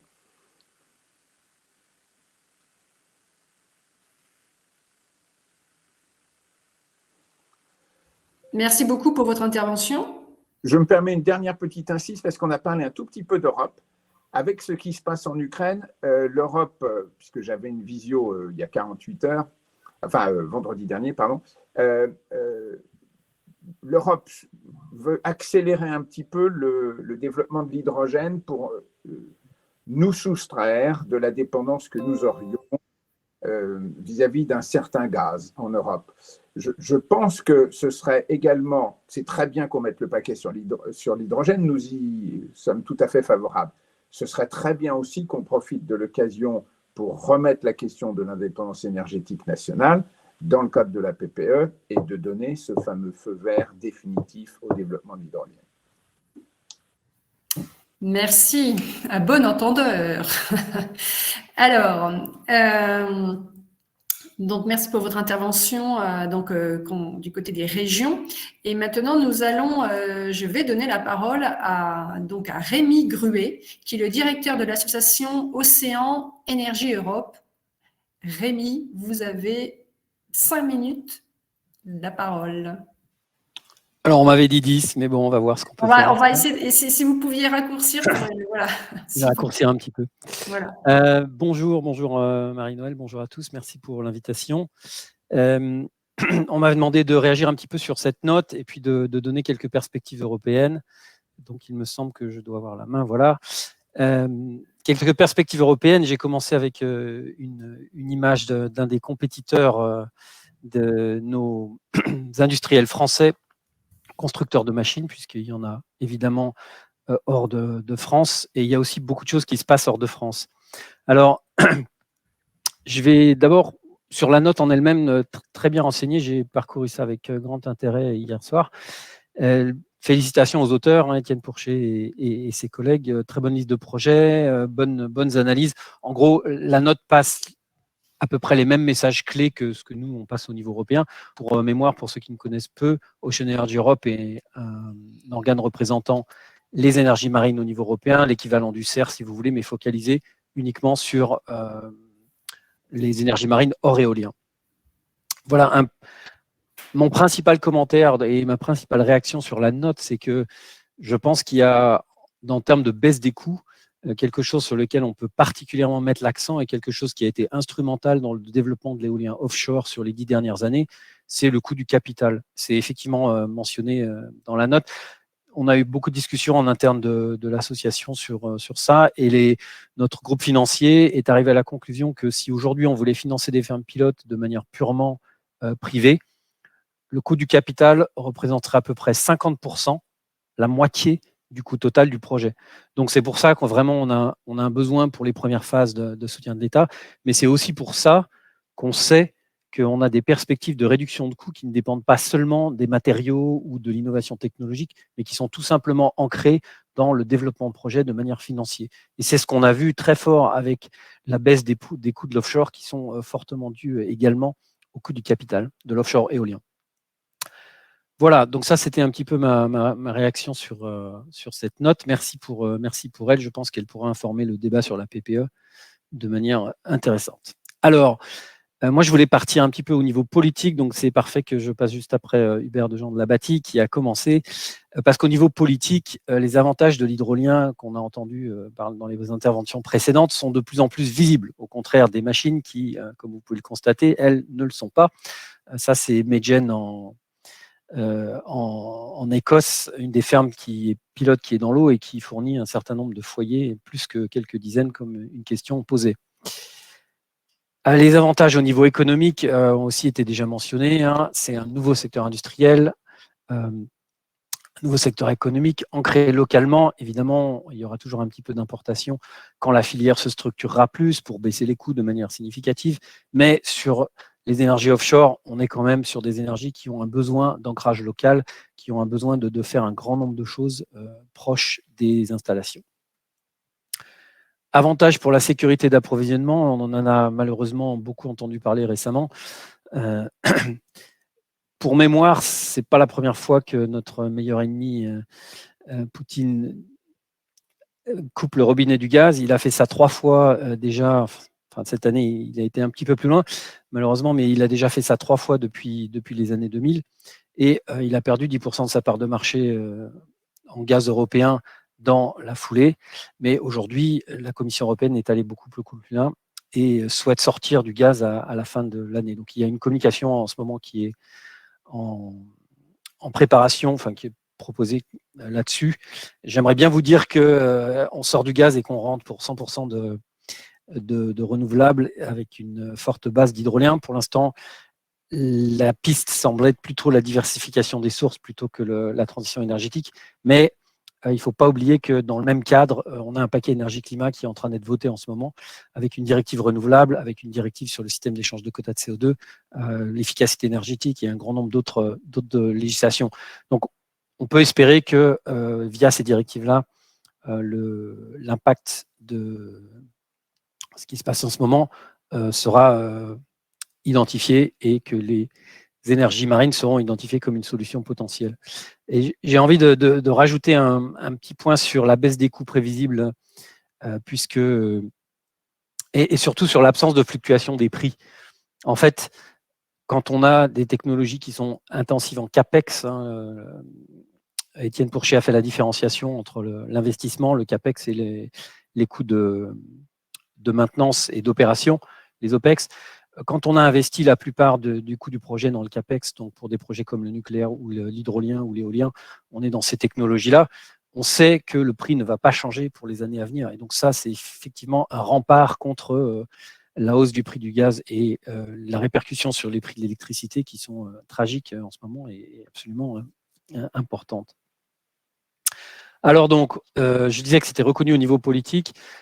Vous avez probablement entendu que le Royaume-Uni a décidé en décembre l'année dernière, donc il y a quelques mois, de donner un tarif de rachat via leur CFD, leur mécanisme de soutien,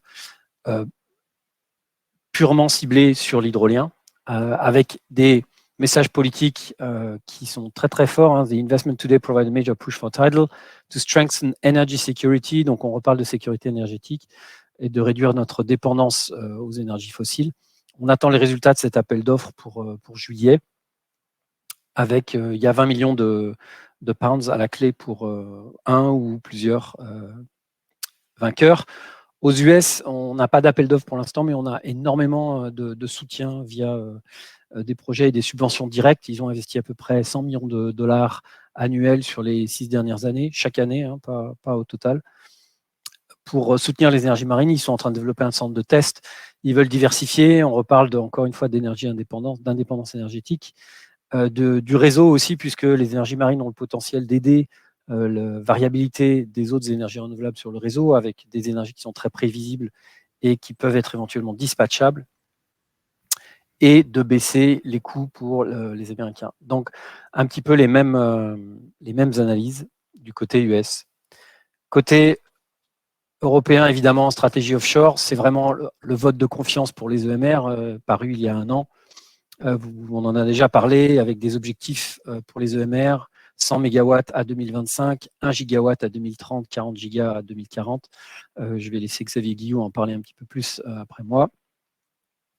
Je veux voir aussi que dans la directive renouvelable qui est en ce moment au Parlement européen, il y a vraiment un engagement constant du niveau européen sur les énergies marines, de la Commission à travers les différentes DG. La commissaire à l'énergie était à la conférence en décembre, à la conférence annuelle du secteur, et elle va venir visiter une installation aux Pays-Bas de Tocardo le 1er juillet.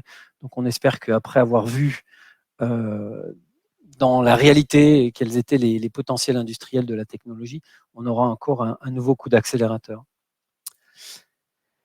Les EMR ont été les grandes gagnantes du Green Deal. On a deux projets. Il y a un certain nombre d'autres projets qui ont été financés via Interreg. Donc, vraiment, des gros projets avec des 40-45 millions d'euros sur le EU Scores. On a entendu parler de phare, de Tiger. Donc, il y a vraiment aussi j'accélère un petit peu, une poussée au niveau des projets, des financements de projets. Horizon Europe, on espère devoir financer plusieurs fermes pilotes sur l'hydrolien et sur le houlomoteur de nouveau. Et enfin, je vais finir sur ça, de mon point de vue, pour rajouter, si vous voulez, à cette image politique et industrielle, le renouveau de la confiance des industriels avec un grand nombre de partenariats est probablement une des choses les plus visibles. K-Line au Canada, Mitsui, Technique FMC en partenariat avec Orbital, Mitsui c'était Bombora, SKF avec Orbital et Nova Innovation, Normandie Hydrolienne, on a entendu tout à l'heure, qui travaille avec Efinor. Donc, ces grosses entreprises, ces OEM, les énergéticiens qui retrouvent un intérêt pour le secteur, font des partenariats et sont, de mon point de vue aussi, une vision du fait que la visibilité de marché commence à revenir et qu'on a besoin d'un impact, d'un engagement politique très clair, en France particulièrement, parce qu'on a cette opportunité française et que si on ne la saisit pas, ce sont les autres qui vont la saisir, notamment en Grande-Bretagne, aux US ou au Canada. Voilà, j'arrête ici. Merci à vous et encore une fois, très bonne note. Merci, Monsieur Gruet, pour votre intervention et d'avoir réduit aussi, d'avoir accepté de réduire votre temps de parole. En tout cas, je donne maintenant la parole à Monsieur Xavier Guillou, qui est le responsable, le chef pour les énergies marines renouvelables et la planification de l'espace maritime à la DGMAR. Monsieur Guillou, vous avez la parole pour 5 minutes.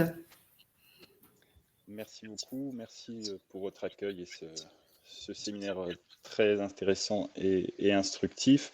Un certain nombre de points ont été abordés, donc ça, comme je suis le dernier intervenant, ça va me permettre d'être plus synthétique.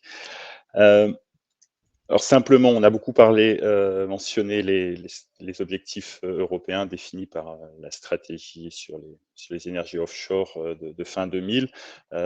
C'était important d'avoir un paquet complet de l'ensemble des énergies pour que ce ne soit pas une stratégie uniquement sur l'éolien et uniquement sur le nord de l'Europe. Il y avait une forte demande de l'ensemble des pays européens d'avoir une couverture géographique plus large. Et au-delà de la stratégie, des objectifs et l'analyse proposée par la Commission, c'était particulièrement intéressant pour nous, côté Commission européenne, de voir qu'il y avait un consensus sur les objectifs proposés, y compris au niveau de l'ensemble des ministres de l'énergie européens. Donc, ce n'est pas uniquement une vision des objectifs de la Commission, il y a vraiment une reconnaissance, et Rémi Gruet en parlait, au niveau de l'ensemble des acteurs politiques européens. Et cette reconnaissance et ce consensus sur ces constats et l'avancement des énergies émergentes est particulièrement important. Important également de garder en tête des objectifs croissants et en forte augmentation en termes d'énergie renouvelable d'ici 2030, puisqu'on a augmenté nos objectifs en termes de réduction des gaz à effet de serre pour atteindre 55% en 2030 et mécaniquement ça veut dire plus de renouvelables, au moins 40% de renouvelables, on était à 32 il y a quelques mois, Et ce qui veut dire pour les marchés de l'électricité une part très majoritaire de l'électricité produite en Europe qui serait sourcée par des énergies renouvelables. Donc la bascule renouvelable dans le système énergétique européen sera faite de façon majoritaire. Alors, il y a un ancrage géographique important pour l'hydrolien, effectivement beaucoup sur l'Atlantique, mais également sur d'autres bassins, notamment mer du Nord et Méditerranée. Le leadership européen est évident, à la fois par des investissements privés importants et de part de développeurs, mais des soutiens publics européens, nationaux, régionaux qui permettent de tenir ce passage compliqué pour financer les premières fermes pilotes et aller vers une phase pré-commerciale. Alors, dans les objectifs européens de 100 MW en 2025, vous les connaissez maintenant, la France joue un rôle important parce que le potentiel est là, parce qu'il y a des acteurs, parce qu'il y a un écosystème, des bassins et des centres de recherche et d'essai, des développeurs, un intérêt des régions qui sont motrices. Et donc, une part, les attentes fortes que la France prenne une part importante dans ces 100 MW d'ici 2025 et sur des fermes commerciales à horizon 2030. En termes alors aussi, comme je travaille pour les services des affaires maritimes, la dimension industrielle sur l'ensemble de la filière maritime est aussi un élément important. On l'a vu avec la présentation de la région Bretagne. La transition énergétique sera un facteur majeur pour l'ensemble de l'économie bleue, de l'économie maritime, sur les investissements portuaires, mais l'ensemble aussi des différents clusters régionaux, nationaux et européens de l'économie maritime. Et ça veut dire anticiper un certain nombre d'infrastructures, d'investissements en amont. Pour les actions prioritaires, ça a été largement commenté cet après-midi, l'étape pré-commerciale, les fermes pilotes, c'est la priorité maintenant. Et donc qui s'accompagne de soutiens spécifiques à la fois en recherche et innovation, en test et en déploiement. Et la stratégie européenne telle qu'elle a été très largement soutenue et le consensus qui l'entoure nous donne aussi plus de poids quand nous programmons les différents instruments financiers européens, que ce soit les instruments de recherche, d'innovation, les fonds structurels régionaux. Et je pense que ça donne aussi des poids aux acteurs de la filière et aux régions et États engagés pour donner une priorité plus importante, accrue aux technologies émergentes comme comme l'hydrolien. Simplement, je terminerai ici, c'est ma dernière diapositive. Donc, les fermes pilotes, et comme les Canadiens le décrivent, c'est encore une phase où on ne gagne pas d'argent, mais c'est le prix de l'apprentissage pour aller vers une dimension commerciale et pour optimiser. Donc, les investissements sont plus importants, les revenus commencent à couvrir les coûts, mais partiellement. Donc, c'est l'étape incontournable. Ça a été mentionné par Monsieur Dejean Labati et Rémi Gruet également, la sécurité énergétique, qui est au cœur des discussions européennes, évidemment, de ces dernières semaines, avec une communication qui est sortie au début du mois sur Repower EU, alors qui insiste effectivement sur la diversification des approvisionnements à court terme en gaz, mais aussi très fortement sur les énergies renouvelables qui sont décrites par le ministre allemand de l'énergie comme les énergies de la liberté, puisque ce sont sur nos territoires, notre rayonnement solaire, notre vent, nos courants, sur nos eaux, et cet aspect sécurité énergétique, indépendance énergétique est particulièrement important. Donc l'accent sur l'ensemble des potentialités des renouvelables, il ressort très, très renforcé aussi par cet angle de sécurité énergétique, et puisque cette diapositive s'appelle modèle économique, ça peut permettre aussi de mettre en perspective à combien on valorise la sécurité d'un système énergétique, la stabilité des coûts. Ce sont des éléments importants. la PPE ou le plan énergie-climat, comme on l'appelle au niveau européen, sera une étape importante pour la filière hydrolienne, à la fois nous pour valider ces objectifs pré-commerciaux et commerciaux, mais plus important pour capitaliser sur une filière qui est prête à aller de l'avant. Donc voilà. Dernier point peut-être sur le modèle économique, et je pense que la note est vraiment particulièrement intéressante. Des travaux seront intéressants à poursuivre en termes de modèle économique, en termes d'usage direct de ressources prédictibles par rapport au recours à du stockage. Finalement, le marché pertinent, c'est aussi celui-là. L'usage direct par rapport à la conversion ou au stockage donne une dimension intéressante en termes de modèle économique. Voilà. Merci à tous pour votre écoute. Merci Monsieur Guillou, et c'est vous effectivement qui avez le mérite de conclure finalement, enfin de conclure en tout cas ces différentes interventions avant que je passe la parole au public pour le temps des questions-réponses.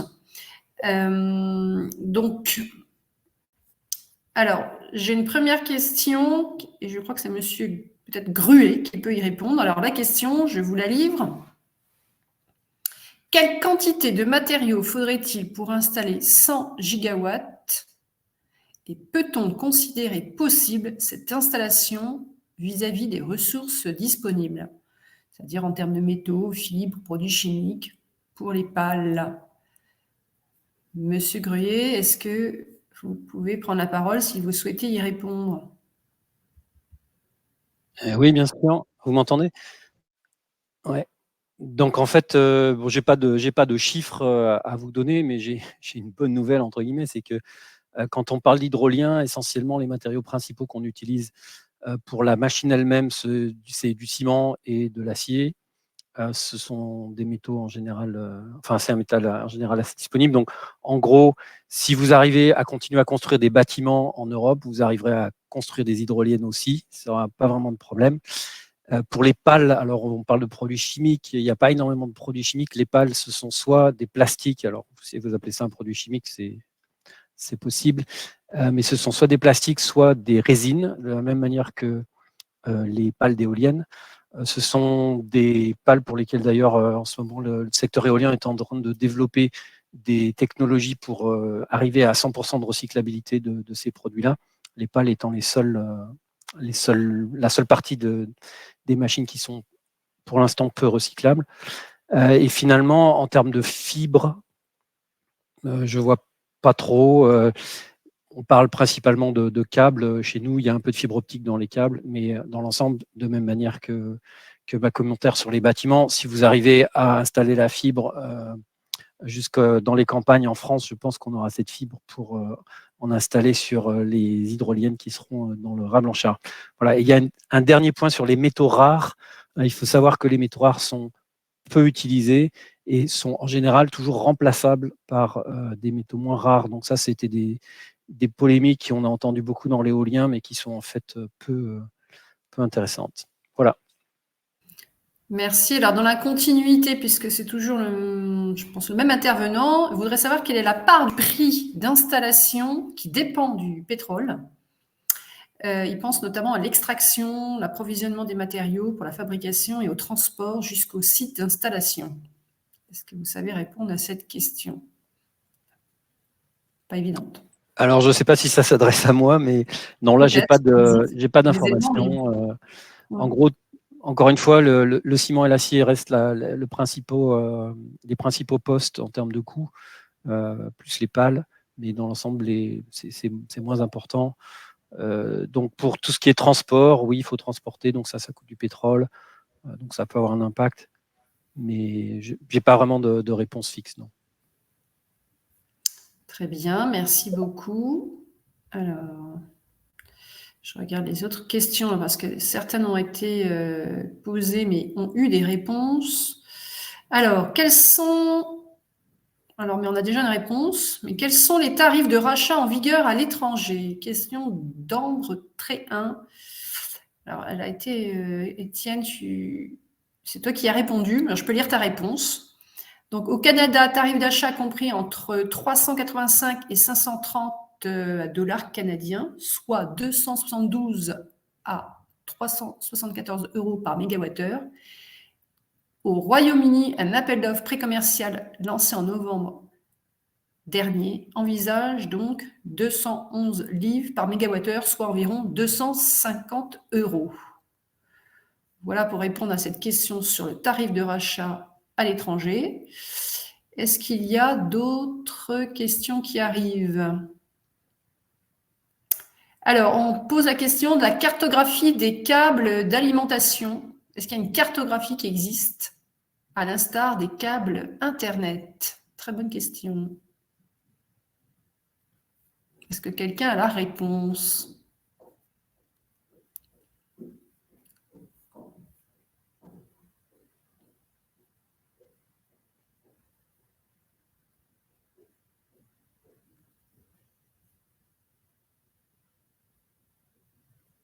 Alors, si c'est la réponse, là.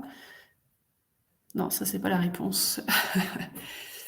Donc, non, on n'a pas d'élément de réponse. Donc, peut-être qu'il faudrait effectivement rechercher la réponse et pouvoir la communiquer ultérieurement. Donc, je laisse cette question en suspens. Autre question, existe-t-il déjà une ferme pilote produisant de l'hydrogène en couplage avec une hydrolienne? Marlène, tu as des éléments de réponse? Ah oui, juste simplement sur la précédente question, en fait, les câbles de raccordement des hydroliennes sont installés au fur et à mesure des projets. Donc, il n'y a pas de cartographie, il n'y a pas de câble préalablement installé. Voilà, je ne sais pas si ça répond à la question, mais c'est ce que je voulais ajouter. Non, mais merci Marlène, effectivement, c'est une bonne précision. Et peut-être qu'on peut imaginer que dans quelques années, quand il y aura beaucoup d'installations d'hydroliennes, on pourra avoir une carte française, voire européenne. Donc, on va prendre la dernière question, puis ensuite, il est 16h15, donc en principe, c'est le temps de la conclusion par le président du cluster. Alors, existe-t-il déjà une ferme pilote produisant de l'hydrogène en couplage avec une hydrolienne?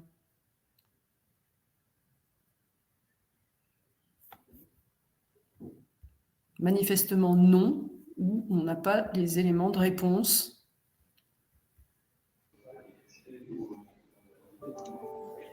Alors? Il y a beaucoup de projets qui s'intéressent à l'hydrolien aujourd'hui, à l'hydrogène aujourd'hui, sur la base d'hydrolien. À ma connaissance, il n'y en a pas qui a été effectivement implémenté. Pour l'instant, on parle de collaboration avec des distilleries de whisky, par exemple, en Écosse, ou de manière qu'on peut plus répliquer. Sur les îles Shetland, Nova Innovation a déjà monté un réseau de voitures électriques et les hydroliennes qu'ils ont installées là-bas, ils ont 6 hydroliennes dans l'eau financées par un projet européen, alimentent directement le réseau électrique des îles, et donc vous pouvez recharger votre voiture déjà là-bas avec de l'électricité hydrolienne. Merci beaucoup. Est-ce que vous voyez d'autres questions? Oui, je veux peut-être apporter un élément de réponse aussi, en ce sens que l'idée de coupler les énergies marines renouvelables à l'hydrogène est évidemment une idée qui concerne aussi les éoliennes offshore. Et je pense que les hydroliennes pourront démontrer, notamment pour le stockage, tout leur intérêt, parce que le fait qu'elles soient prédictibles et va donner des choses tout à fait intéressantes pour prévoir les stockages. Voilà, donc l'hydrogène couplé à des énergies marines renouvelables, c'est une idée qui est dans l'air, comme vient de le dire le précédent intervenant, plus que dans l'air même. Mais dans ce cas, je pense que l'hydrogène démontrera des avantages comparatifs tout à fait significatifs. Très bien, merci beaucoup. Alors, je regarde s'il y a une dernière question. Hop, alors attendez, hop. Bon, écoutez, non, je pense que là, c'est terminé. On me fait signe que, voilà, on est déjà 16h18 et donc je vais laisser, et je remercie en tout cas la parole à, pardon, je vais laisser la parole à Frédéric Moncani, mais je tenais évidemment à toutes vous remercier et à tous, notamment les intervenants. Et vous voyez aussi une slide qui s'affiche sur les dates aussi des prochains grands rendez-vous des énergies marines renouvelables. On va revenir dessus dans quelques instants, mais je laisse la parole à Frédéric Moncani de Saint-Aignan.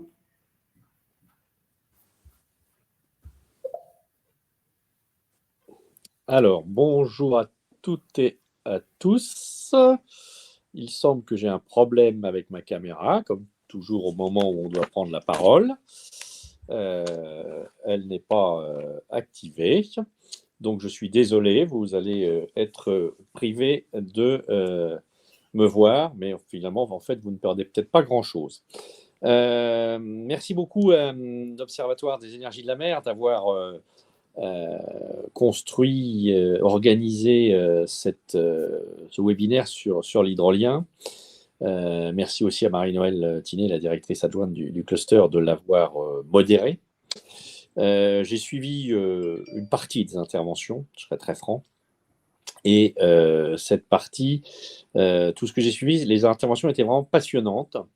Et en tout cas, même s'il en était besoin, vraiment, je crois que nous avons partagé ensemble et nous avons fait mieux connaître l'opportunité absolument majeure dans le cadre du mix énergétique que peuvent représenter l'hydrolien maritime, l'hydrolien en mer.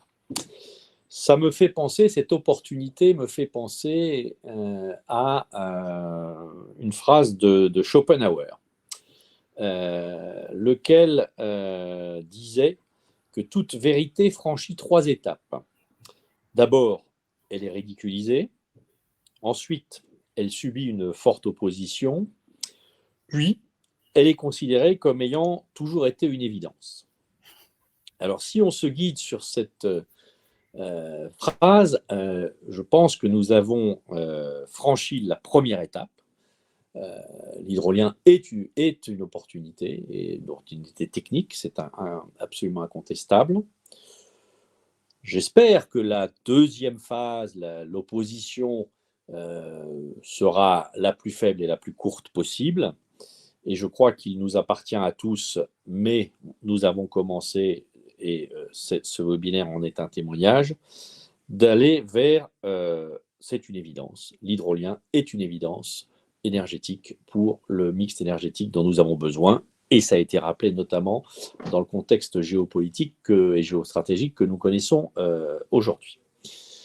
En effet, l'hydrolien, c'est vraiment une opportunité de diversification et un relais de croissance pour les industriels de la mer et plus particulièrement, bien sûr, l'industrie navale, les chantiers navals. Ce sont des machines qui nécessitent toute l'expertise, tout le savoir-faire et toutes les compétences des chantiers navals. Peut-être même un tout petit peu plus, si on voulait faire une comparaison, que l'éolien, puisqu'il y a vraiment l'intégralité du système qui est au contact de l'eau et même sous l'eau.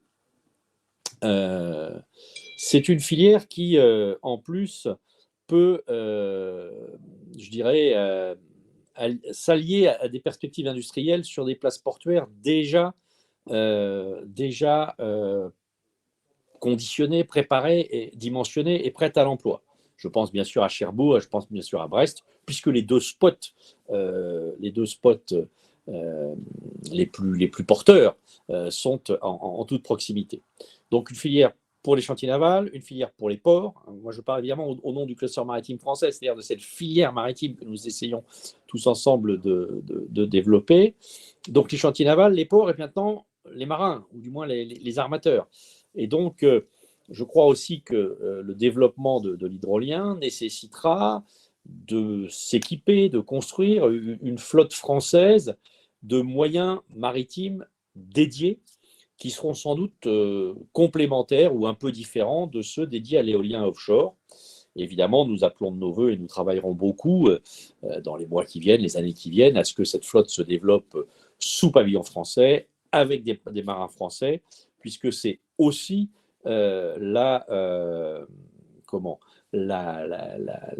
condition, je dirais, pour que cette filière énergétique devienne aussi une filière économique maritime vivante. Et là-dessus, évidemment, vous pouvez largement compter sur la mobilisation du cluster maritime français, de son écosystème, de ses partenaires, pour pousser en ce sens, et notamment, puisque le développement de l'hydrolien est la base de ce que je viens de dire, lors de la révision de la PPE, pour que ce mix énergétique soit tout à fait maritime, je dirais, et un phasage des volumes nécessaires à l'industrialisation. Donc voilà, je ne serai pas plus long parce que l'heure tourne. J'ai des rendez-vous à vous donner, à vous fixer. On se retrouvera aux assises des énergies marines renouvelables organisées par le CER et Synergie les 14, 15 et 16 juin dans une très belle ville qui s'appelle Le Havre, où j'aurai évidemment le plaisir de vous accueillir, j'allais dire, à domicile. Et nous y présenterons le rapport 2022 de l'Observatoire des énergies de la mer, qui bien sûr fera la part belle et inclura l'hydrolien. Et puis, un petit reminder, un gentil reminder, comme on dit, pour tous ceux qui nous suivent aujourd'hui et qui n'auraient pas encore, mais ils doivent être très peu nombreux, renvoyé les réponses au questionnaire de l'Observatoire des énergies de la mer 2022, eh bien, dans notre mensuétude, on vous accorde exceptionnellement un micro-délai pour nous le renvoyer. Les équipes d'Étienne Pourchet, de Christophe Clergeau et de Marc Lafosse sont dans les starting blocks. Voilà, je vous souhaite en tout cas à toutes et à tous une bonne fin d'après-midi et eh bien, on se mobilise pour l'hydrolien. Voilà, à très vite.